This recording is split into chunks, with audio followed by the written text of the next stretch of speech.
Want to know the secret to unlocking a happier, fuller, and richer life? This information intrigued me and came from a book written in 1963 by Joseph Murphy. Now, his initials PhD and DD, after Joseph Murphy's name, stand for Doctor of Philosophy and Doctor of Divinity. Why do I share his teaching? Well, it's because he's the guy that made a huge impact in my life. And I really connected with the way he explained things. Of course, I'll add my own spin on these videos with true stuff that has happened in my own life, so you understand it a little more. As you can see in this picture, it all started with me, at age 31, at a Anthony Robbins full-day seminar.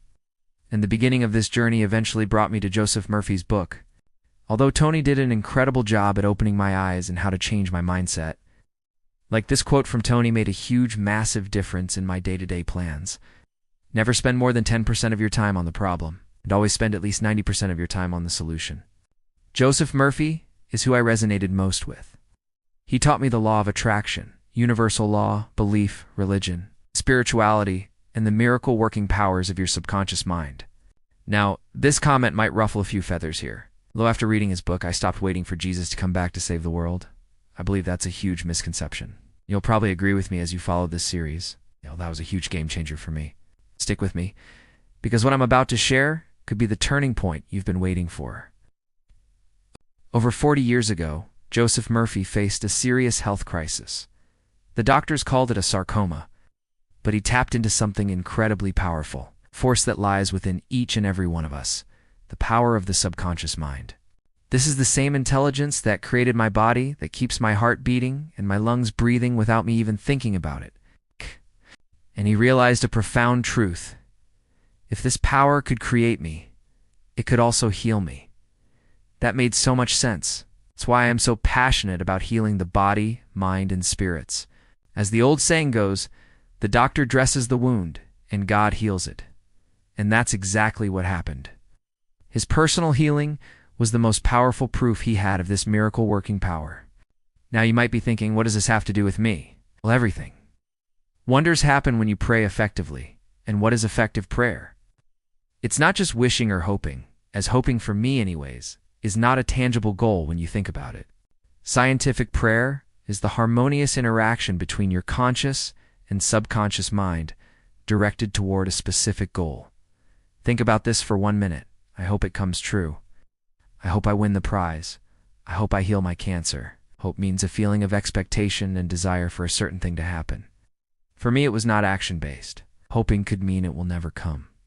This wasn't about religion as Joseph taught. It's about a universal principle that works for everyone.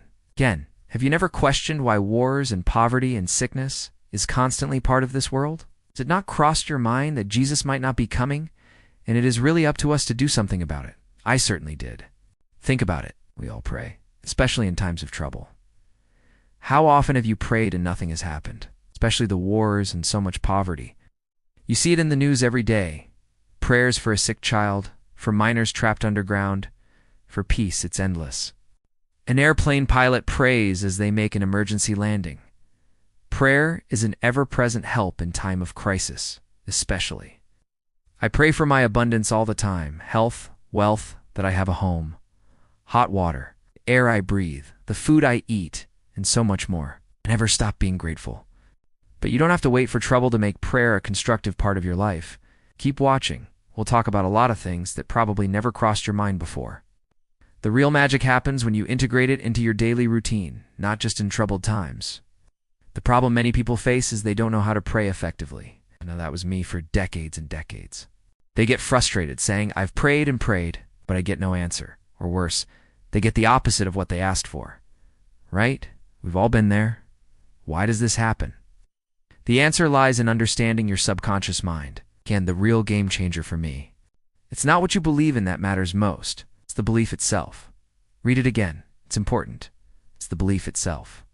Jesus isn't part of the equation, although do not count him out, or this energy out. Keep listening. The answer to a prayer comes when your subconscious mind accepts the thought or mental picture you hold in your conscious mind. This is the law of belief. It operates in all religions and for all people. The Buddhist, the Christian, the Muslim, the atheist. Any religion you can think of, really, they can all get answers. It's not about the specific creed or ritual, but about the mental acceptance of your desired outcome. Are you starting to grasp it a little? The law of life is the law of belief. What you think, feel, and believe shapes your mind, your body, and your circumstances. Tony Robbins said it this way: you are what you think about all day long. Your desire is a prayer. Everyone desires health, happiness, joy, security, more income, and peace of mind. But many fail to achieve these things because their minds wander, fixated on problems, leading to feelings of frustration and defeat. Joseph once knew a university professor who suffered from ulcers. He knew that changing his mental patterns would cure him. But he didn't have a technique. His mind was a battleground of worry. By learning to direct his subconscious mind, he became whole and perfect again. It gets way more interesting. One way to look at it is this way: the body affects the mind, and the mind affects the body. Be careful what you think about. You have this same power within you. It's a miracle-working force that existed long before any of us were born. I can't quite explain that one, but it doesn't matter. It can heal mental and physical wounds, free you from fear, and liberate you from limitations of poverty, failure, and frustration. So how do you do it? The key is to impress your desire upon your subconscious mind.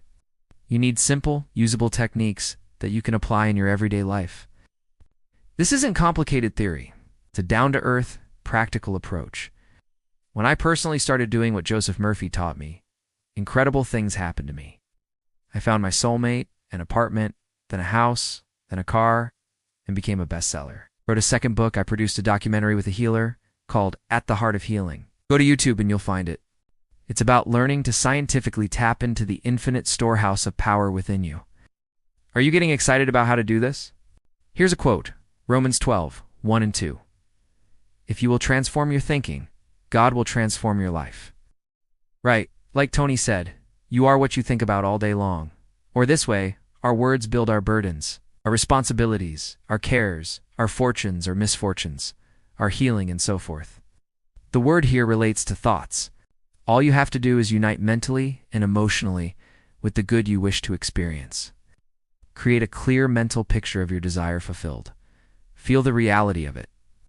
When you do this, the creative powers of your subconscious will respond accordingly.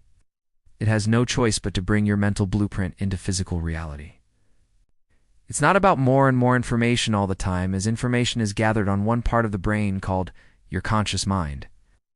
And you should know that application of information happens on a subconscious level.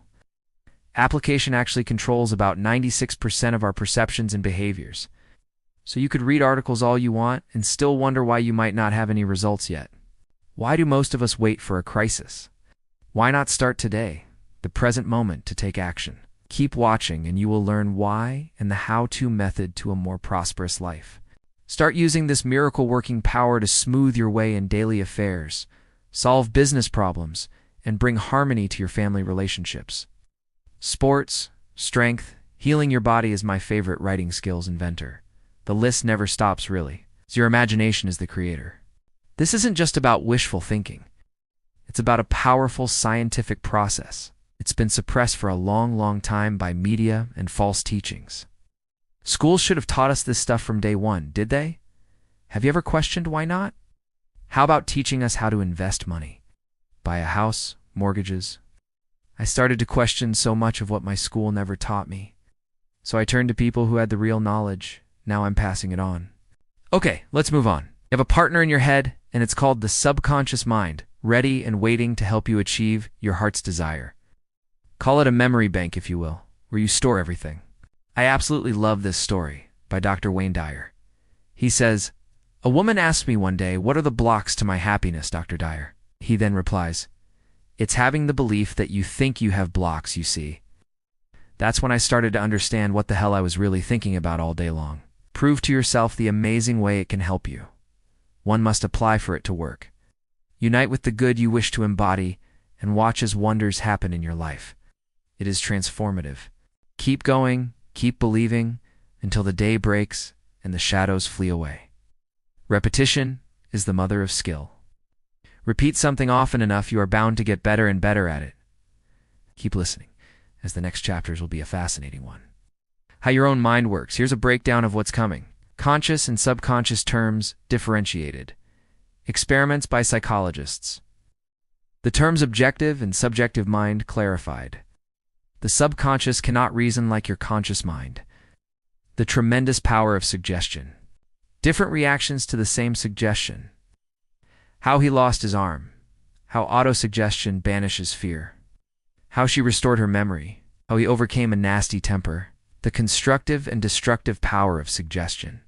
Have you accepted any of these? You can counteract negative suggestions. How suggestion killed a man. Now, that is crazy. Power of an assumed major premise. The subconscious does not argue controversially.